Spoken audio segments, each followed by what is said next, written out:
لیکن ہمارے پاس اس بات کا کوئی ثبوت نہیں۔ ویسے ذرا سی عقل استعمال کر کے آپ بھی اس مت کا پوسٹ مارٹم کر سکتے ہیں، یہ کہ قلعہ الموت سطح سمندر سے کوئی 6000 فٹ کی بلندی پر ہے۔ وہاں جانا بڑا ہی مشکل ہے، سال کے زیادہ تر مہینے وہاں برف باری ہوتی ہے اور ٹیمپریچر فریزنگ پوائنٹ سے بھی نیچے رہتا ہے۔ کیا ایسے برفانی اور بنجر پہاڑ پر دودھ اور شہد کی نہروں والی کوئی ہری بھری جنت بنائی جا سکتی ہے؟ وہاں تو پینے کا پانی جمع کرنا بھی مشکل تھا، نہریں بہانا تو دور کی بات ہے۔ یہ سائنٹیفکلی اور جیوگرافیکلی تقریباً ناممکن تھا۔ اب آتے ہیں اس کہانی میں تیسرے سب سے بڑے جھول کی طرف۔ جی ہاں، حشیش کا نشہ۔ سوچیں ایک فدائی کو اپنا مشن پورا کرنے کے لیے مہینوں بلکہ سالوں دشمن کے دربار میں، ان کی فوج میں یا ان کی عبادت گاہ میں چھپ کر رہنا پڑتا ہے۔ اس کے لیے کمال کا صبر چاہیے، غیر معمولی ذہانت چاہیے، بلکہ سب سے بڑھ کر اسے ہر وقت مکمل طور پر الرٹ رہنے کی ضرورت ہے، یہاں تک کہ نیند میں بھی۔ پھر اسے کئی زبانیں بولنی ہے، دشمن کی نفسیات سے کھیلنا ہے۔ کیا یہ سب ایک ڈرگ ایڈکٹ کر سکتا ہے؟ ایک بندہ جو حشیش کے نشے میں دھت ہو، وہ تو اپنا نام بھی بھول جائے گا۔ اتنا کمپلیکس انٹیلیجنس آپریشن تو آپ رہنے ہی دیں۔ ایسے فدائی کو نشے کی نہیں، بڑے ہی سخت ڈسپلن کی ضرورت ہوتی تھی، تبھی وہ اپنا مشن پورا کر پاتے تھے۔ تو اگر وہ حشیش استعمال نہیں کرتے تھے تو انہیں حشاشین کیوں کہا گیا؟ اور یہ لفظ اسیسن کہاں سے آیا؟ اس کا جواب لنگوسٹکس میں بھی ہے اور ان کے دشمنوں کے پروپیگنڈا میں بھی چھپا ہوا ہے۔ حسن بن صباح اور اس کے پیروکار خود کو کبھی حشاشین نہیں کہتے تھے، وہ خود کو کہتے تھے اساسیون، مطلب اساس والے، بنیاد پر چلنے والے، وہ لوگ جو اپنے عقیدے کی اصل بنیاد پر قائم ہیں۔ لیکن ان کے دشمنوں نے اس لفظ کو بگاڑ کر حشاشین کہنا شروع کر دیا، یعنی حشیش پینے والے۔ اس زمانے میں کسی کو حشاشین کہنا ایسا ہی تھا جیسے آج ہمارے ہاں سیاسی مخالف ایک دوسرے کو مختلف اور گھٹیا ناموں سے پکارتے ہیں۔ یہ ایک گالی تھی، ڈیروگیٹری ٹرم تھی۔ تو جب یورپ سے کروسیڈرز آئے تو انہوں نے لوکل سے یہی گالی سنی، اور کیونکہ حشاشین ان کے بھی دشمن تھے، اس لیے کروسیڈرز نے بھی یہ نام اپنا لیا، اور وقت کے ساتھ ساتھ یہ لیٹن اور پھر انگریزی میں جا کر اسیسن بن گیا۔ یہاں میں آپ کو تاریخ کا ایک سبق بھی دیتا چلوں، یہ بات یاد رکھیں، تاریخ ہمیشہ جیتنے والا لکھتا ہے۔ حسن بن صباح اپنے عقیدے کا بہت بڑا عالم تھا۔ اس نے الموت میں ایک عظیم لائبریری بنائی تھی جس میں ان کے عقائد، ان کی تاریخ اور ان کے فلسفے پر بے شمار کتابیں موجود تھیں۔ لیکن جب الموت کا قلعہ فتح ہوا تو ان کی لائبریریز بھی جلا دی گئیں، ان کی اپنی لکھی ہوئی تمام تاریخ مٹا دی گئی۔ تو آج ہم حشاشین کے بارے میں جو کچھ بھی جانتے ہیں وہ ان کتابوں سے آیا جو سلجوقی ہسٹورینز نے لکھی، جو یورپین کروسیڈرز نے لکھی، وہ جو حشاشین سے نفرت کرتے تھے۔ اب ظاہر ہے کوئی دشمن آپ کی تاریخ میں آپ کی تعریف تو نہیں لکھے گا۔ انہوں نے حشاشین کو وحشی، پاگل اور نشے میں دھت قاتل بنا کر پیش کیا تاکہ ان کے خلاف کسی بھی کارروائی کو جائز قرار دیا جا سکے۔ حقیقت تو یہ ہے کہ فدائیوں کی اصل طاقت حشیش یا کوئی نقلی جنت نہیں تھی، ان کی اصل طاقت اس سے کہیں زیادہ خوفناک تھی، جس سے ان کے دشمن آج بھی ڈرتے ہیں۔ وہ طاقت تھی نظریے پر اندھا یقین، ایسا یقین جس کے لیے کوئی بھی شخص اپنی جان بھی ہنس کر قربان کر دے، لیکن کوئی بھی سلطنت، کوئی بھی خوف اور کوئی بھی عقیدہ ہمیشہ کے لیے قائم نہیں رہتا۔ حسن بن صباح کے بنائے ہوئے اس ناقابل تسخیر قلعے کو بھی آخرکار گرنا ہی تھا، اور اسے گرانے کے لیے مشرق سے ایک ایسا طوفان آیا جس کے سامنے دنیا بے بس ہو گئی، اور فدائیوں کے خنجر بھی۔ 150 سال گزر چکے تھے۔ حسن بن صباح کے بعد کئی امام اور لیڈر آئے۔ حشاشین کا نیٹ ورک ایران سے لے کر شام کے پہاڑوں تک پھیل چکا تھا۔ وہ اپنے آپ کو انوینسیبل سمجھنے لگے تھے، کیونکہ سلجوقی سلطان ہوں، عباسی خلیفہ ہوں یا یورپ کے صلیبی جنگجو، سب نے ان کے خوف کے سامنے گھٹنے ٹیک دیے تھے۔ الموت کا قلعہ جسے کوئی فوج فتح نہیں کر سکی تھی، وہ ان کے غرور کی علامت بن چکا تھا۔ لیکن تاریخ کا پہیہ گھوم رہا تھا۔ مشرق میں ایک ایسی طاقت جنم لے چکی تھی جسے نہ کسی کے خنجر کا ڈر تھا اور نہ ہی کسی کی جان کی پرواہ۔ وہ انسان نہیں، سمجھیں چلتی پھرتی تباہی تھے، وہ تھے منگول۔ سن 1253 میں منگولوں کے سپریم لیڈر مونگو خان نے اپنے بھائی ہلاکو خان کو ایک عظیم مشن پر روانہ کیا۔ اس کا ٹارگٹ تھا پوری اسلامک ورلڈ کو مکمل طور پر فتح کرنا، لیکن ساتھ ہی ایک خاص ہدایت بھی تھی، بغداد کے خلیفہ تک پہنچنے سے پہلے ان پہاڑی قاتلوں کا بھی ہمیشہ کے لیے صفایا کر دینا۔ لیکن کیوں؟ کیونکہ منگولوں جیسی ایبسولوٹ پاور کے لیے کسی بھی خفیہ تنظیم کا وجود برداشت سے باہر تھا، جو کبھی بھی بغاوت کر سکتی ہو یا ان کے جرنیلوں کو مار سکتی ہو۔ اب آپ سوچیں گے حشاشین نے ہلاکو خان یا اس کے جرنیلوں کو مارنے کے لیے اپنے فدائی کیوں نہیں بھیجے؟ انہوں نے وہی پلے بک کیوں نہیں استعمال کی جو سلجوکیوں یا دوسروں کے خلاف کی تھی؟ سچ یہ ہے کہ انہوں نے ایسا کیا تھا۔ تاریخ بتاتی ہے کہ حشاشین نے منگولوں کے کیمپوں میں اپنے قاتل بھیجنے کی کوشش کی، یہاں تک کہ گریٹ خان مونگو خان کو قتل کرنے کے لیے بھی 5 فدائی بھیجے گئے، لیکن ان کے تمام مشن بری طرح ناکام ہوئے۔ کیوں؟ اس کی وجہ تھی منگولوں کا لائف سٹائل۔ سلجوقی یا عباسی بادشاہ محلات میں رہتے تھے، ان کے درباروں میں فدائیوں کے لیے صوفی یا عالم کا بھیس بدل کر گھسنا آسان تھا، لیکن منگول وہ تو خانہ بدوش تھے، خیموں میں رہتے تھے، ہر وقت حرکت میں رہتے تھے اور ان کے ارد گرد لاکھوں کی تعداد میں وحشی پہرے دار ہوتے تھے، اس لیے ان کے کیمپوں میں کسی اجنبی کا گھسنا ناممکن تھا۔ اور سب سے بڑی بات، منگول موت سے نہیں ڈرتے تھے۔ اگر آپ ایک منگول جرنیل کو مار بھی دیتے تو اس کی جگہ لینے کے لیے 10 اور خونخوار جرنیل تیار کھڑے ہوتے۔ حسن بن صباح کی نفسیاتی جنگ کی پلے بک منگولوں کے سامنے مکمل طور پر فیل تھی، اور پھر 1256 میں ہلاکو خان کا 1,00,000 فوج کا لشکر الموت کے سامنے کھڑا تھا۔ تب حشاشین کا امام رکن الدین خورشاہ ایک نوجوان اور نا تجربہ کار لیڈر تھا۔ اسے یقین تھا کہ الموت کی بلندی انہیں بچا لے گی۔ پہلے بھی کئی فوجیں اس پہاڑ کے نیچے آ کر سردی اور بھوک سے تھک کر واپس جا چکی تھیں، لیکن اسے اندازہ نہیں تھا کہ ہلاکو خان کوئی عام دشمن نہیں، وہ اپنے ساتھ چینی انجینئرز کی ایک پوری فوج لایا تھا۔ انہوں نے وہ کیا جو اس سے پہلے کسی نے نہیں کیا تھا۔ منگولوں نے پہاڑوں کی چوٹیوں کے برابر لکڑی کے بڑے بڑے ٹاورز بنائے اور ان پر منجنیقیں لگا دیں۔ اب منگول نیچے سے نہیں بلکہ قلعے کے لیول سے قلعے کے اندر پتھروں اور آگ کی بارش کر رہے تھے۔ دن رات بمباری چلتی رہی، الموت کی دیواریں ٹوٹتی رہیں، عقاب کے گھونسلے میں آگ لگ چکی تھی۔ خورشاہ کو یقین ہو گیا کہ اب موت سر پر کھڑی ہے۔ اسے ہلاکو خان کی طرف سے میسج ملا کہ اگر قلعہ ہمارے حوالے کر دو اور اپنے باقی تمام قلعوں کو بھی ہتھیار ڈالنے کا حکم دے دو تو میں تمہاری اور تمہارے لوگوں کی جان بخش دوں گا۔ یوں 150 سال تک دنیا کو ڈرانے والے حشاشین کے امام نے ہلاکو خان کے سامنے ہتھیار ڈال دیے۔ تاریخ کا وہ قلعہ جسے کبھی کوئی نہیں جیت سکتا تھا، آج منگولوں کے قبضے میں تھا۔ خورشاہ نے ہلاکو کی ساری شرطیں پوری کی، اپنے تمام فدائیوں کو حکم دیا کہ وہ منگولوں کے خلاف کوئی مزاحمت نہ کریں اور اپنے قلعے خالی کر دیں۔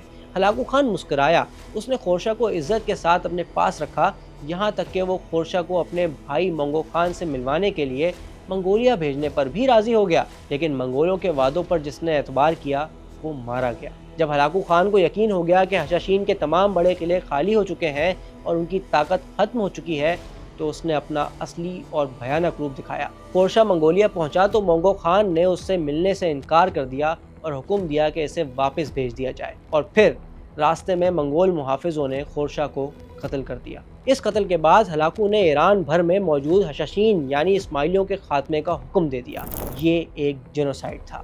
منگولوں نے مردوں، عورتوں اور بچوں کسی کو نہیں بخشا۔ حسن بن صباح کی بنائی ہوئی سلطنت خاک اور خون میں بدل گئی۔ منگولوں نے صرف انسانوں کو نہیں مارا، تاریخ کو بھی مار دیا۔ ہلاکو خان کے ساتھ مشہور ہسٹورین عطا ملک جوینی بھی تھا۔ ہلاکو نے اسے الموت کی عظیم لائبریری میں جانے کی اجازت دی، جہاں حشاشین نے اپنی 150 سال کی تاریخ، سائنس اور فلسفے کا خزانہ جمع کر رکھا تھا۔ جوینی نے وہاں سے قرآن کے نسخے اور کچھ سائنسی کتابیں نکال لی اور باقی پوری لائبریری کو آگ لگا دی۔ اسماعیلیوں کی اپنی لکھی گئی تاریخ جل کر راکھ ہو گئی، اور جوینی نے جو تاریخ لکھی اس نے انہیں کریزی کلرز بنا کر پیش کیا، اور یہی روپ آج دنیا جانتی ہے۔ قلعہ الموت ختم ہو گیا، حشاشین کی پولیٹیکل اور ملٹری پاور ہمیشہ کے لیے ختم ہو گئی۔ دنیا نے سکھ کا سانس لیا۔ سب کو لگا کہ حسن بن صباح کے پیروکار اب تاریخ کے قبرستان میں دفن ہو چکے ہیں، ان کا وجود صفائے ہستی سے مٹ گیا ہے۔ لیکن کیا کوئی نظریہ اتنی آسانی سے مر سکتا ہے؟ کیا وہ اسماعیلی واقعی مکمل طور پر ختم ہو گئے؟ بالکل نہیں، وہ مرے نہیں تھے، وہ انڈر گراؤنڈ چلے گئے۔ خنجر تو پھینک دیے تھے لیکن اپنی پہچان کو بچا کر رکھا۔ جی ہاں، یہ ہے تاریخ کا سب سے بڑا پلاٹ ٹوئسٹ۔ منگول حملے کے بعد اسماعیلیوں کا ایک نیا پراسرار اور بہت ہی طویل دور شروع ہوتا ہے، جسے وہ اپنی زبان میں دور سطر یعنی چھپنے کا دور کہتے ہیں۔ منگولوں کے خوف اور سنی حکمرانوں کے عتاب سے بچنے کے لیے نظاری اسماعیلیوں نے اپنے سروائیول کے لیے ایک نیا ہتھیار چنا، یعنی جان اور ایمان بچانے کے لیے اپنی اصل آئیڈینٹی کو چھپا لینا۔ انہوں نے اپنے خنجر دفن کر دیے اور صوفیوں کا لبادہ اوڑھ لیا۔ وہ ایران اور شام کے مختلف علاقوں میں درویشوں، شاعروں اور تاجروں کے روپ میں رہنے لگے۔ بظاہر وہ عام صوفی سلسلوں کا حصہ لگتے، لیکن اندر ہی اندر ان کا نیٹ ورک، ان کی تعلیمات اور ان کے امام کا سلسلہ جاری رہا۔ کوئی 1-2 سال نہیں